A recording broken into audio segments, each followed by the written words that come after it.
ಭರ್ತಿಯಾಗುವ ನಿರೀಕ್ಷೆ.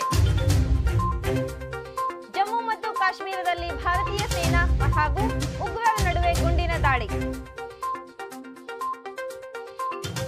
ಬಹು ನಿರೀಕ್ಷಿತ ಮ್ಯಾಕ್ಸ್ ಚಿತ್ರದ ಟೀಸರ್ ರಿಲೀಸ್, ಅಭಿಮಾನಿಗಳು ಸಖತ್ ಖುಷ್.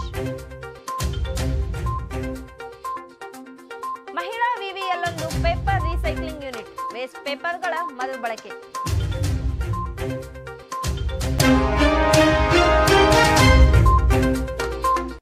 ನಮಸ್ಕಾರ ವೀಕ್ಷಕರೇ, ಅಕ್ಕ ಟಿವಿಗೆ ಸ್ವಾಗತ. ನಾನು ಶ್ರುತಿ ಬಳುಂಡ್ಗಿ. ಕಾವೇರಿ ಜಲಾನಯನದ ಪ್ರದೇಶದಲ್ಲಿ ಕಳೆದ ಕೆಲ ವಾರಗಳಿಂದ ಉತ್ತಮ ಮಳೆಯಾಗಿದೆ. ಕಾರಣ ಮಂಡ್ಯ ಜಿಲ್ಲೆಯ ಶ್ರೀರಂಗಪಟ್ಟಣ ತಾಲೂಕಿನ ಕೆಆರ್ಎಸ್ ಡ್ಯಾಂಗೆ ಭಾರೀ ಪ್ರಮಾಣದ ನೀರು ಹರಿದು ಬಂದಿದೆ. ಕೇವಲ 24 ಗಂಟೆಯಲ್ಲಿ 2 ಟಿಎಂಸಿ ನೀರು ಸಂಗ್ರಹವಾಗಿದೆ. ನಿನ್ನೆ ಬೆಳಗ್ಗೆ 10,121 ಕ್ಯೂಸೆಕ್ ಮತ್ತು ನಿನ್ನೆ ಸಂಜೆ 19,202 ಕ್ಯೂಸೆಕ್ ನೀರು ಹರಿದು ಬಂದಿದೆ. ಅಷ್ಟೇ ಅಲ್ಲದೆ ಇಂದು ಒಳಹರಿವಿನ ಪ್ರಮಾಣ 25,933 ಕ್ಯೂಸೆಕ್ಗೆ ಏರಿಕೆಯಾಗಿದ್ದು ಸಂಜೆ 30,000 ಕ್ಯೂಸೆಕ್ಗೆ ಏರಿಕೆಯಾಗುವ ಸಾಧ್ಯತೆ ಇದೆ ಎಂದು ತಿಳಿದು ಬಂದಿದೆ.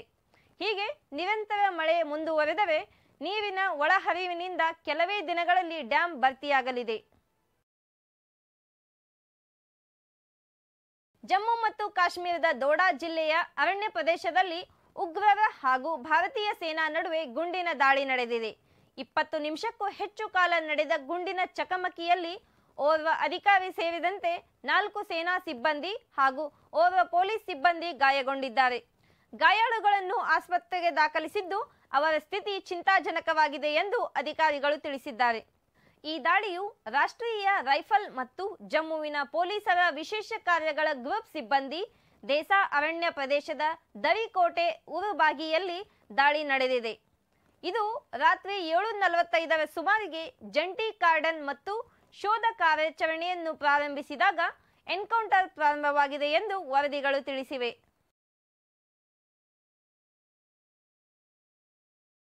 ಸಾಕಷ್ಟು ಕುತೂಹಲ ಕೆರಳಿಸಿರುವ ಕಿಚ್ಚ ಸುದೀಪ್ ಅವರ ಬಹು ನಿರೀಕ್ಷಿತ ಮ್ಯಾಕ್ಸ್ ಚಿತ್ರದ ಟೀಸರ್ ರಿಲೀಸ್ ಆಗಿದೆ. ವಿಕ್ರಾಂತ್ ರೋಣ ಬಳಿಕ ಮ್ಯಾಕ್ಸ್ ಮೂಲಕ ಬಿಗ್ ಸ್ಕ್ರೀನ್ ನಲ್ಲಿ ಕಾಣಿಸಿಕೊಳ್ಳಲಿದ್ದಾರೆ.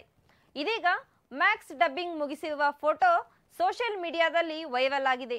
ಈ ಚಿತ್ರವನ್ನು ಕಾಲಿವುಡ್ನ ವಿಜಯ್ ಕಾರ್ತಿಕೇಯನ್ ನಿರ್ದೇಶನ ಮಾಡಿದ್ದು, ಚಿತ್ರದಲ್ಲಿ ಕಿಚ್ಚ ಅರ್ಜುನ್ ಮಹಾಕ್ಷಯ ಎನ್ನುವ ಖಡಕ್ ಪೊಲೀಸ್ ಆಫೀಸರ್ ಆಗಿ ಕಾಣಿಸಿಕೊಂಡಿದ್ದಾರೆ.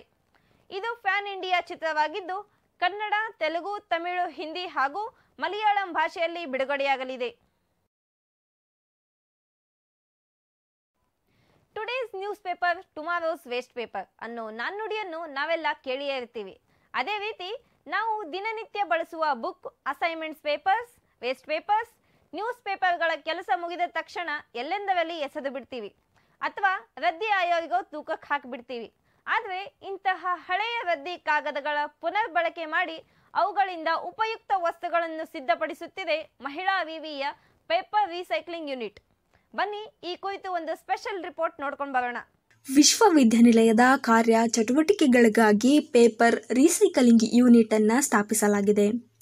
ವಿಶ್ವವಿದ್ಯಾನಿಲಯದ ವಿದ್ಯಾರ್ಥಿಗಳು ಬಳಸಿದ ಅಸೈನ್ಮೆಂಟ್, ಪೇಪರ್, ಇತರೆ ಕಾಗದದ ಕಚ್ಚಾ ವಸ್ತುಗಳಿಂದ ಹೊಸ ಕಾಗದದ ವಸ್ತುಗಳನ್ನು ಪುನರ್ ಬಳಕೆ ಮಾಡುವ ಉದ್ದೇಶದಿಂದ ಈ ಯೂನಿಟ್ ಸ್ಥಾಪಿಸಲಾಗಿದೆ.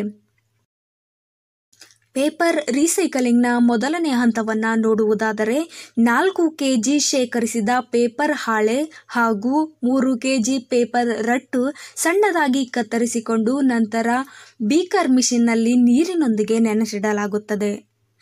ನೆನೆಸಿಟ್ಟ 24 ಗಂಟೆಗಳ ನಂತರ ಹೈಡ್ರಾಫ್ಲೋರ್ ಮಿಷಿನ್ನಲ್ಲಿ ವಿವಿಧ ಬಣ್ಣದ ಕೆಮಿಕಲ್ನೊಂದಿಗೆ ಮಿಶ್ರಣ ಮಾಡಿದ ನಂತರ ಯೂನಿಟ್ನಲ್ಲಿ ಮಿಶ್ರಣವನ್ನು ಹಾಕಿ ಚೌಕಾಕಾರದ ಆಕಾರವನ್ನು ನೀಡಿ ಅದರಲ್ಲಿರುವ ನೀರನ್ನು ಬೇರ್ಪಡಿಸಲು 1-2 ಗಂಟೆ ಸ್ಟೀವ್ ಪ್ರೆಸ್ನಲ್ಲಿ ಇಡಲಾಗುತ್ತದೆ. ನಂತರ ಪೇಪರ್ ರಟ್ಟಿಗೆ ಆಕಾರವನ್ನು ಪಡೆದುಕೊಳ್ಳುತ್ತದೆ.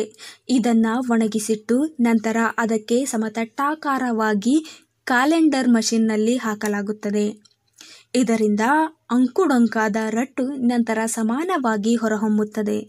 ಮತ್ತೆ ಈ ರಟ್ಟನ್ನು ಚೌಕಾಕಾರವಾಗಿ ಕತ್ತರಿಸಲು ಕಟಿಂಗ್ ಮಿಷಿನ್ನಲ್ಲಿ ಹಾಕಿ ಕತ್ತರಿಸಲಾಗುತ್ತದೆ. ಅಂತಿಮವಾಗಿ ಇವಾಗ ರೂಪುಗೊಂಡ ರಟ್ಟನ್ನು ವಿಶ್ವವಿದ್ಯಾನಿಲಯದ ವಿಸಿಟಿಂಗ್ ಕಾರ್ಡ್, ಫೈಲ್ಸ್ ಹಾಗೂ ಹ್ಯಾಂಡ್ ಬ್ಯಾಗ್ಗಳಿಗಾಗಿ ಬಳಸಲಾಗುತ್ತದೆ. ಇವಿಷ್ಟು ಈ ಹೊತ್ತಿನ ಸುದ್ದಿಗಳು. ಸುದ್ದಿ ಹಾಗೂ ಮನರಂಜನೆಗೆ ಸಬ್ಸ್ಕ್ರೈಬ್ ಮಾಡಿ ಅಕ್ಕ ಟಿವಿ.